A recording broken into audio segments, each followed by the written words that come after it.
Some houses are not abandoned. They are simply waiting for someone to open the door and never leave. It was late October, the kind of night when the air feels colder than it should, and the shadows stretch longer than they ought to. Clara was driving alone, the road winding through a dense forest, when her car sputtered, groaned, and finally died. Her phone had little signal. The battery was draining. She stepped out into the misty night, clutching her coat tighter as thunder rumbled above. Through the trees she saw it, an old mansion. Its roof sagged, its windows shattered, and yet a faint light glowed inside. The door was half open, almost as if it had been waiting for her. She whispered to herself, "Just shelter for the night, nothing more." But even as she spoke the words, she felt something wrong in the air. When she stepped inside, the smell of mold and rot filled her lungs. The floorboards creaked under her shoes. And then softly, so faintly she thought she imagined it, the walls whispered. It was not the wind. It was voices. She lit her phone flashlight. Dust swirled in the beam. The house seemed frozen in time. Portraits still hanging crooked on the walls, chairs overturned, a clock ticking though it had no hands. Clara's eyes fell upon a cracked mirror. She raised the light toward it. Her reflection stared back at her. But when she blinked, her reflection did not. Instead it grinned, and then a voice, a whisper so close it brushed against her ear. "Stay, forever." Clara stumbled back, dropping her phone. Her light flickered. The house seemed to sigh, as if it had finally found what it had been waiting for.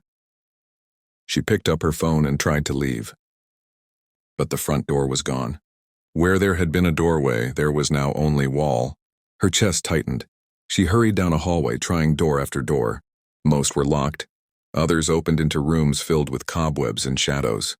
But at the end of one long corridor, she found a single door, heavy, ancient, covered in iron locks. When she touched the handle, the locks rattled and fell one by one. Not by her hand, by themselves. The door opened. A stairway led down into darkness. And the whispers returned, louder now. Down, down, down. She descended, each step groaning under her weight. The air grew colder. The basement was vast, lined with broken furniture, collapsed shelves, and old portraits of people whose eyes seemed to follow her every move. On the floor, symbols were carved deep into the wood. They glowed faint red, pulsing like a heartbeat. Her flashlight flickered and died. Darkness swallowed her, and in that darkness she was not alone. Dozens of pale figures stood in the corners, too still, too silent. Their eyes glimmered faintly. They were watching. Then came the voice. No longer a whisper, but a woman's voice, clear, sharp, echoing. "You are ours now, Clara." "No one leaves." Clara's breath quickened. She spun around, desperate for escape. She ran back to the stairs, but when she reached the top, the door was gone. Instead, another hallway stretched before her, endless, changing. Every door she opened led back into the basement. The house had become a maze. Hours passed, or maybe minutes. Time seemed twisted inside. She found herself in a dining hall. A long table stretched before her, dust-covered plates still set, chairs waiting. As she approached, the candles on the table lit themselves one by one. And then the chairs scraped back, invisible guests sat down. A disembodied voice spoke. "We've been waiting for you to join us." Clara screamed and fled. But wherever she ran, the house bent around her, leading her deeper into its heart.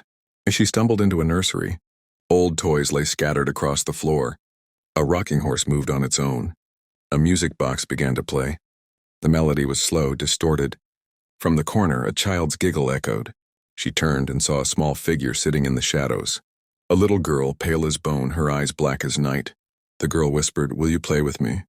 And when Clara backed away, the toys rose from the floor and hurled themselves across the room. Her heart pounded. She ran again, tears blurring her vision. Another hallway, another door. She burst through it and found herself back in the mirror room. The cracked mirror still hung on the wall, but now her reflection was no longer hers. It was the woman's voice she had heard. A figure with hollow eyes staring back, smiling wide. It reached out of the mirror, fingers pressing against the glass. The voice said, "You've come home at last." Hours later, the storm outside cleared. The forest was calm again. A traveler walking by noticed Clara's car, abandoned near the mansion. Curious, he pushed open the door. The house was silent, empty. No sign of Clara, but on the dusty floor lay her phone. The screen still glowed faintly.